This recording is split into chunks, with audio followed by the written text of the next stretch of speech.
നമസ്കാരം. 1 ഗ്രാം സ്വർണത്തിന് ഇന്ന് മാത്രം കൂടിയത് 1275 രൂപയാണ്. എന്ന് വെച്ചാൽ 1 ഗ്രാം സ്വർണം വാങ്ങണമെങ്കിൽ 15,390 രൂപ കൊടുക്കണം. ഇന്ന് ഒരു പവന് 10,200 രൂപ കൂടി 1,23,120 രൂപയായി. ഇത് വിപണിയിലെ സ്വർണ്ണവിലയാണ്. ഇതിനൊപ്പം 3% GST ഉണ്ട്, പണിക്കൂലിയുണ്ട്, മറ്റു ചില സെസ്സുകളുണ്ട്. എന്ന് വെച്ചാൽ ഒരു പവൻ സ്വർണ്ണാഭരണം ഇന്ന് ഏതെങ്കിലും ഒരു ജുവലറിയിൽ പോയി നമ്മൾ വാങ്ങണമെങ്കിൽ 1,40,000 രൂപ കൊടുക്കണം. വളരെ വിചിത്രമായ സംഗതിയാണിത്. പ്രധാനമന്ത്രി നരേന്ദ്രമോദി പശ്ചിമേഷ്യൻ യുദ്ധത്തിൻ്റെ പശ്ചാത്തലത്തിൽ ഇന്ത്യൻ രൂപയുടെ മൂല്യം പിടിച്ചു നിർത്താനും ഇന്ത്യയുടെ വിദേശ നാണയ കരുതൽ ശേഖരം ഉയർത്താനും ചില നിയന്ത്രണങ്ങൾ പ്രഖ്യാപിച്ചിരുന്നു. അതിലൊന്ന് ഉപദേശ രൂപേണ മോദി പറഞ്ഞത് സ്വർണം വാങ്ങുന്നത് കുറയ്ക്കണമെന്നാണ്. ആളുകൾ സ്വർണം വാങ്ങുന്നത് കുറയ്ക്കണമെന്ന് പറയുമ്പോൾ ഡിമാൻഡ് സ്വാഭാവികമായും താഴും. പ്രധാനമന്ത്രി തന്നെ സ്വർണം വാങ്ങണമെന്ന് പറയുന്നു, ആളുകൾ സ്വർണം വാങ്ങുന്നത് കുറയ്ക്കുന്നു. അതൊരു ആഡംബരമാണ്, സ്വർണം അത്യാവശ്യമല്ല. അത്തരം സാഹചര്യത്തിൽ സ്വർണ്ണവില താഴേണ്ടതാണ്. പക്ഷെ കേന്ദ്രം ചെയ്തത് സ്വർണ്ണ വിൽപ്പന കുറയ്ക്കുക എന്ന ലക്ഷ്യത്തിൽ അതിന് നികുതി വർദ്ധിപ്പിച്ചു. ഇപ്പോഴത്തെ 6% എന്ന ഇറക്കുമതി നികുതി 15% വർദ്ധിപ്പിച്ചു. ഏതാണ്ട് 1.5 ഇരട്ടിയായി വർദ്ധിപ്പിച്ചു. ഇതിൻ്റെ കൂടെയാണ് GST എന്ന് ഓർക്കണം. ഈ വർധനവ് നിലവിൽ വന്നതോടെയാണ് ഇത്രയും വലിയ വില വർധനവ് നിലവിൽ വന്നത്. വാസ്തവത്തിൽ ജുവലറി ഉടമകൾ നമ്മളെ പച്ചയ്ക്ക് പിടിച്ചു പറിക്കുകയാണ്, പറ്റിക്കുകയാണ് ചെയ്തത്. ഇന്നാണ് ഇറക്കുമതി ചുങ്കം വർദ്ധിപ്പിച്ചുകൊണ്ട് കേന്ദ്ര സർക്കാർ ഉത്തരവിറക്കിയത്. ഇന്ന് അർദ്ധരാത്രി മുതൽ, അതായത് നാളെ മുതൽ ഇത് നിലവിൽ വരും. ഇത് നിലവിൽ വന്നാലും നിലവിലുള്ള സ്റ്റോക്കിനെ എങ്ങനെ ബാധിക്കും? ഇറക്കുമതി ചുങ്കമാണ് കൂട്ടിയിരിക്കുന്നത്. എന്ന് വെച്ചാൽ പുതിയ നികുതി ഘടനയനുസരിച്ച് 1 രൂപ പോലും കേന്ദ്ര സർക്കാരിന് സ്വർണ്ണക്കടക്കാരൻ തൽക്കാലം കൊടുക്കേണ്ടതില്ല. നിങ്ങൾ വിദേശത്ത് നിന്ന് സ്വർണം കൊണ്ടുവരികയാണെങ്കിൽ ഇറക്കുമതിക്ക് സർക്കാരിന് കൊടുക്കേണ്ട ചുങ്കമാണ് ഇപ്പോൾ വർദ്ധിച്ചിരിക്കുന്നത്. എല്ലാ സ്വർണ്ണക്കടകളിലും കോടിക്കണക്കിന് രൂപയുടെ സ്റ്റോക്കുണ്ട്. ഈ സ്റ്റോക്കിൻ്റെ വില എങ്ങനെയാണ് ഇതുവഴി ബാധിക്കുന്നത്? ഓർക്കണം, ഇന്ന് അന്താരാഷ്ട്ര വിപണിയിൽ സ്വർണ്ണവില കുറയുകയാണ് ചെയ്തത്.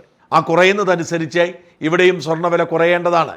കുറഞ്ഞില്ല എന്ന് മാത്രമല്ല, അന്താരാഷ്ട്ര സ്വർണ്ണവിലയിൽ വർധനയുണ്ടായപ്പോഴെല്ലാം വർദ്ധിപ്പിച്ച സ്വർണ്ണക്കട മുതലാളിമാർ ഒരു കാര്യവുമില്ലാതെ ഇന്ന് വില വർദ്ധിപ്പിച്ചു. ഈ സ്റ്റോക്കിന്റെ പേരിൽ നടക്കുന്ന മുഴുവൻ കച്ചവടവും കൊള്ളലാഭമാണ്.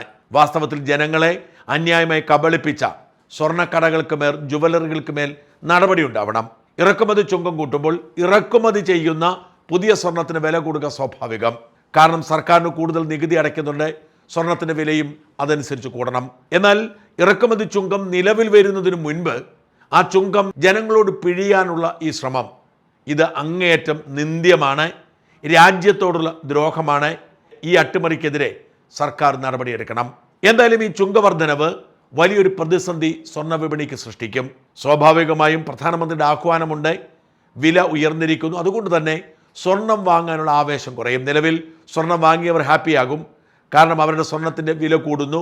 എന്നാൽ പുതിയതായി സ്വർണം വാങ്ങുന്നവർ ഈ നികുതി കൂടുതലായതുകൊണ്ട്, വില കൂടുന്നതുകൊണ്ട് വാങ്ങാൻ മടിക്കും. സ്വർണ്ണ വാങ്ങൽ ഡിമാൻഡിൽ കുറവുണ്ടാകും. എന്ന് മാത്രമല്ല, ഇത് ഇടക്കാലത്ത് നിന്നുപോയ സ്വർണ്ണ കള്ളക്കടത്ത് വീണ്ടും സജീവമാക്കും. നമുക്കറിയാം, കേരളം വലിയൊരു സ്വർണ്ണ കള്ളക്കടത്ത് കേന്ദ്രമായിരുന്നു. ദുബായിൽ നിന്നും മറ്റുമാണ് നമ്മുടെ നാട്ടിലേക്ക് ധാരാളം സ്വർണം വന്നിരുന്നത്. സ്വപ്ന സുരേഷ് ഉൾപ്പെട്ട UAE കോൺസുലേറ്റ് ഉൾപ്പെട്ട സ്വർണ്ണക്കടത്തുണ്ടായത് അങ്ങനെയാണ്. അതിൻ്റെ കാരണം 1 കിലോ സ്വർണം ഇങ്ങോട്ട് കൊണ്ടുവന്നാൽ ഏതാണ്ട് 9 ലക്ഷത്തിലധികം രൂപ അവർക്ക് ലാഭിക്കാൻ കഴിയുമായിരുന്നു. അതുകൊണ്ടാണ് വിമാനത്താവളങ്ങൾ കേന്ദ്രീകരിച്ച് സ്വർണ്ണക്കടത്ത് ഇവിടെ സ്ഥിരമായിരുന്നത്. എന്നാൽ 2024 ഈ ഇറക്കുമതി ചുങ്കം കേന്ദ്ര സർക്കാർ കുത്തനെ കുറച്ചു. അങ്ങനെയാണ് ഇറക്കുമതി ചുങ്കം 5% ജുവലറി ഉടമകളുടെ എക്കാലത്തെ വലിയ ആവശ്യമായിരുന്നു ഇറക്കുമതി ചുങ്കം കുറയ്ക്കുക എന്നത്. ഏറെക്കാലം മടിച്ചു നിന്നിട്ടാണ് കേന്ദ്ര സർക്കാർ ഇറക്കുമതി ചുങ്കം 6% കുറച്ചത്. അതാണ് ഇപ്പോൾ 15% ഉയർത്തിയിരിക്കുന്നത്. 15% എന്നത് 2024 ചുങ്കം കുറയ്ക്കുമ്പോൾ ഉണ്ടായതിനേക്കാൾ കൂടിയ നിരക്കാണ്.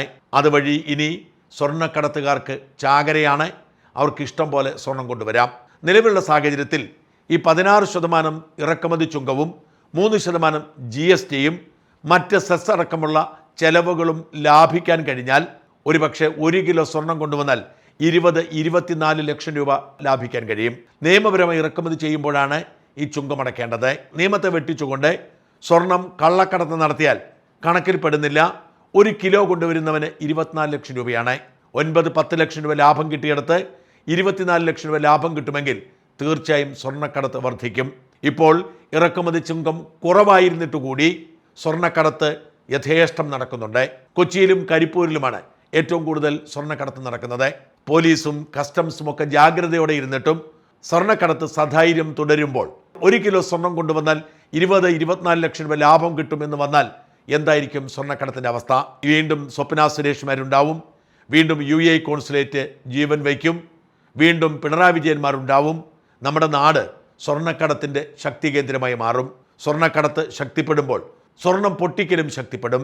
എന്ന് വെച്ചാൽ കസ്റ്റംസ് ഉദ്യോഗസ്ഥരുടെ സഹായത്തോടെ എയർപോർട്ട് കടത്തി പുറത്തു കൊണ്ടുവന്ന് കഴിയുമ്പോൾ ഈ കാരിയേഴ്സ് നൽകുന്ന നിർദ്ദേശപ്രകാരം കൊടിസുനിയെ പോലുള്ള ഗുണ്ടാ സംഘങ്ങൾ കള്ളക്കടത്ത് സ്വർണം പിടിച്ചു പറിക്കുന്ന ഒരു പരിപാടിയാണ് സ്വർണം പൊട്ടിക്കൽ.